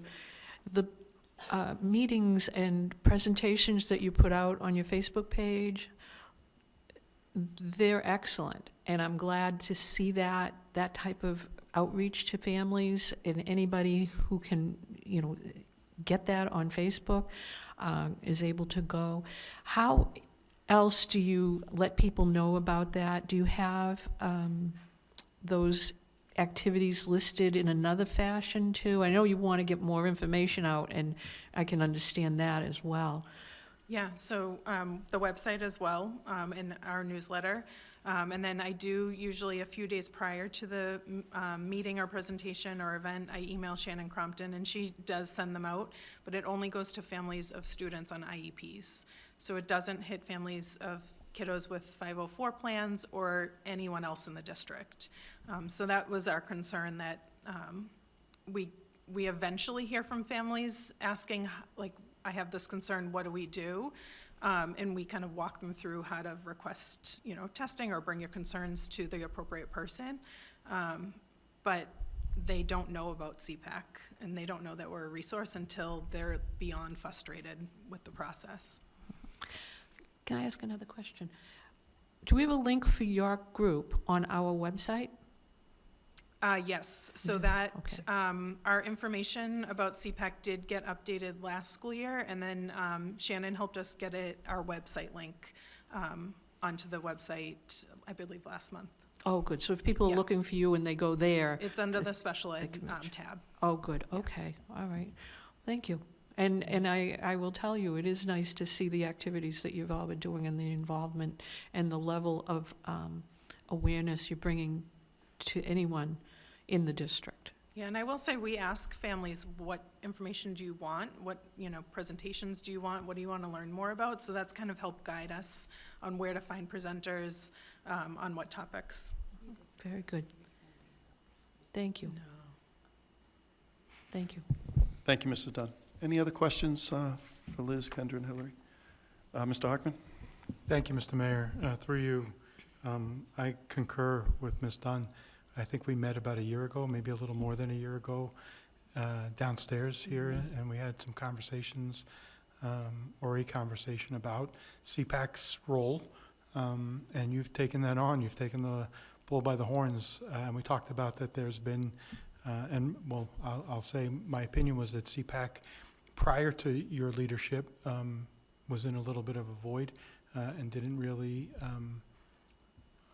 function in our district as it's statutorily required to, and you're really meeting with us monthly at a school committee meeting, I think is phenomenal and certainly exceeds the statutory obligations of both your PAC and the school committee. So I think that's great.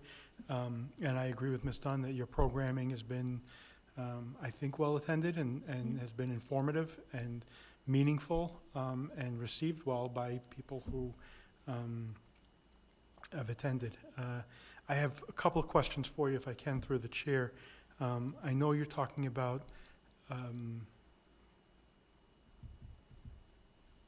having more exposure to CPAC through the district, and short of emailing the whole district, I think Ms. Dunn identified that you have a link on it on the school district website. I think information is given out about CPAC at initial IEP meetings? Nope. No. No, I requested that beginning of last school year. I offered to have all of our flyers printed, and I would just distribute them, and they could let me know if they needed more. I was told that's something that we might be able to make happen, and it didn't. I brought it up again, and was told, oh, I don't know if we can do that. So that has not happened. Okay. That was one way that we thought we might be able to get out our information. But once again, that only hits families once they've already kind of entered that special ed process. It doesn't hit those families that have concerns but don't know where to go. No, I understand that, and I just don't know that we do that for any other population within our school district. Like, we don't give students who enroll in kindergarten information about our high school and the graduation requirements or the courses of study or AP courses because they're not there yet. So I'm happy to hear maybe some suggestions and work together in terms of figuring out how to accomplish what you're asking for. But I don't know that a district-wide email blast is anything that we do for anyone else. So it's not that we're not doing it for families who may have concerns for special education. I don't think we're doing it for a whole host of things because of practical reasons. And then the other area, and I hear this frequently, and I typically disregard anonymous mailings that I get, whether it be by US mail or by email, or if I can't verify the source of some concerns, and I get that there are concerns. We're far, it's far from a perfect world and everything can be improved. But if I can't verify the veracity of somebody who's providing me with a concern, I won't act on it, because I don't know if they have some motive. I don't know if they have some agenda. I don't know if they're even telling me the truth. So I hear on one hand that there's transparency concerns, and on the other hand, retaliation concerns. And frankly, the areas in which I see either of those are extremely minor, in my opinion. But if you have data on it or details on it, again, I'm happy to learn, because I'm not suggesting that I have all of the information, but it's hard for me as a elected official to act on an anonymous complaint or raising of a concern, and then be told that I'm not being transparent, right? And that I'm not acting on it and I'm not responding to it. So I understand that you've brought that up on a few occasions, and I'd like to maybe have some conversations with you, either at school committee meetings or at CPAC meetings or privately at a coffee or whatever, to understand how to reconcile those things. All right, thank you, Mr. Hartman. Any other comments or questions for the CPAC team? All right. Well, Liz, Kendra, Hillary, thank you for being here. Thank you. Appreciate your updates. Thank you. All right, we'll go back to top of the list on new business. So superintendent's report. Mrs. Dunn, turn it to you. Thank you, Mr. Chairman. The reason I asked for this is because I would like to see us really strengthen the process for the superintendent's evaluation. We owe it to him to have a definitive schedule. Basically, right now, we're in the mid-cycle, and we need to be looking at the superintendent's materials and be able to prepare for in the spring, 6 months from now, for his evaluation. We had a bit of conversation about it, and one of the suggestions that the superintendent made was bringing MASC in to help us to work on that. And I would like to ask permission to contact MASC and see if they could come out, give us a bit of training and some advice going forward on how to set up a definitive schedule so that we can make sure that we're giving the superintendent the appropriate information and timing, and make sure that we're following all the steps. DESE has a process, and you all know whenever we're doing the evaluation, I'm always trying to send out the forms and say this is what we need to use.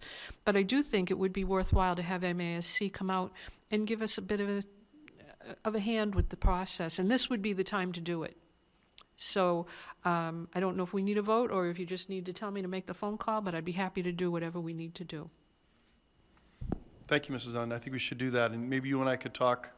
Should it be me that reaches out, or you, or together, however you would recommend that, but I think that's a Okay. good idea. Okay. On that topic, Mr. Amico? Sure, through the chair, and I agree with you, through the chair, I agree with you, Ms. Dunn.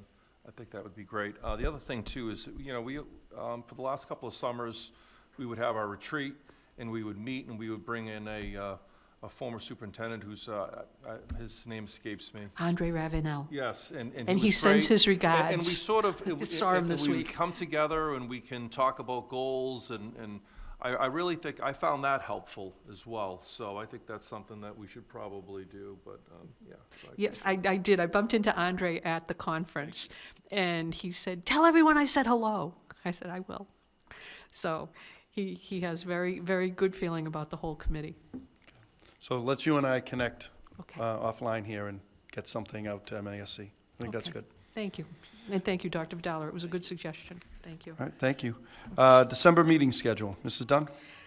This one, I realized we have one meeting in December, December 9th. Our second meeting of the month should be the 23rd, but we're not scheduled for it. And I understand it's close to the holidays, but we've got work to do.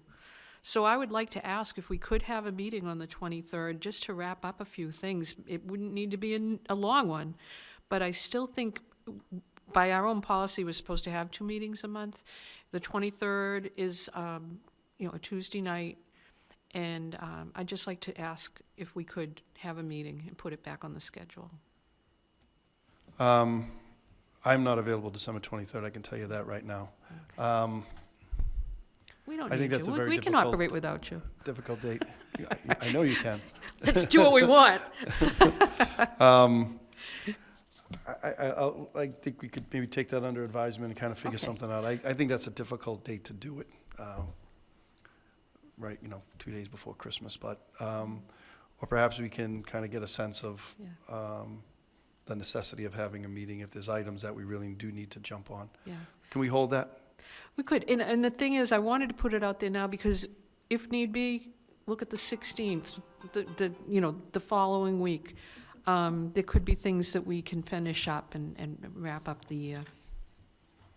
Because on the. That'd be 2 meetings, a meeting in 1 week, a meeting in another week. But we've got work to do. Yes, because actually, I was going to bring this up when we got to the items for the next agenda, because on December 9th, which is our next scheduled meeting, I have the city council tax classification that evening, that I'll have to be at that as well. So I know it gets a little tight as we get into December, but yeah, let's take that under advisement and see what we can do. Okay. I'll get something out to everybody. All right, thank you. All right. And then the last item is the MASC conference update. Mrs. Dunn? Very briefly, I just wanted to let you know it was one of the biggest conferences that they've had in a long time. There were over 1,000 participants. They had great presentations. We changed the normal schedule of events, so we had a full day on Wednesday, Thursday, and Friday. And every one of the seminars was excellent. I took all kinds of different classes and learned a lot. And I did bring back some material for us. I'll give them to you, Dr. Vidala. It was from Boston versus Bullies. And I know we did something with either the district attorney or the attorney general or the governor. And I wasn't sure if we were using that program. Yes, we brought Do them we in have that? September. Oh, good. They're wonderful. Okay. Yes, yeah, Yes, they we were. love them. They have a great presentation. They gave me some material. Yes, and they have some great partnerships, and it's free. So Yes, that was the that's the real good clincher one. right there. Yes, yeah, I buried the lead there. So the entire week, 3 days, was very, very well attended and very, very appreciated. Topics that were right on point, and that conference is the last time we would be meeting in Hyannis. The conference center is changing, and we ended up having to find a new location for the November conference it's the Mass Association of School Superintendents and Mass Association of School Committees. So, come next November, the conference will take place in Danvers at the Doubletree, the old Ferncroft. No, not Las Vegas. But I thought that was really good so that you would know about it. It would be very convenient. You can come to the presentations and have a really enriching experience. And I recommend it always because it is very well done. And this is going to make it a lot easier than having to drive all the way down to the Cape. And years ago, I used to have to drive out to Worcester. So it's going to be a very nice time. And on a personal note, for me, it will be nice because I would like you all to come and attend because I will be taking the presidency next year. And you'll all be invited. And there will be a big party. And you will all be invited to that. That will be the following January. But when I realized where the conference was and the timing of it, I was thrilled. So I will give you more information about it. But it was a nice time. And as I said, you meet a lot of different people there. You see a lot of good old friends of the district. And it was nice to see Andre and just nice to go to that and learn a lot. So I have materials, and I'll make copies and hand them out for you, but it was good. And they used a lot of technology this time, so I can send things to you online. So that's all. All right, well, thank you, Mrs. Dunn, appreciate those reports. And items for the next agenda, as mentioned, we have our next meeting Tuesday, December 9th, 7 PM right here at the Higgins Middle School Library. And we'll reach out in terms of having a second meeting, but appreciate everybody's work today. And I'll entertain a motion to adjourn. So moved. All right, thank you, everyone.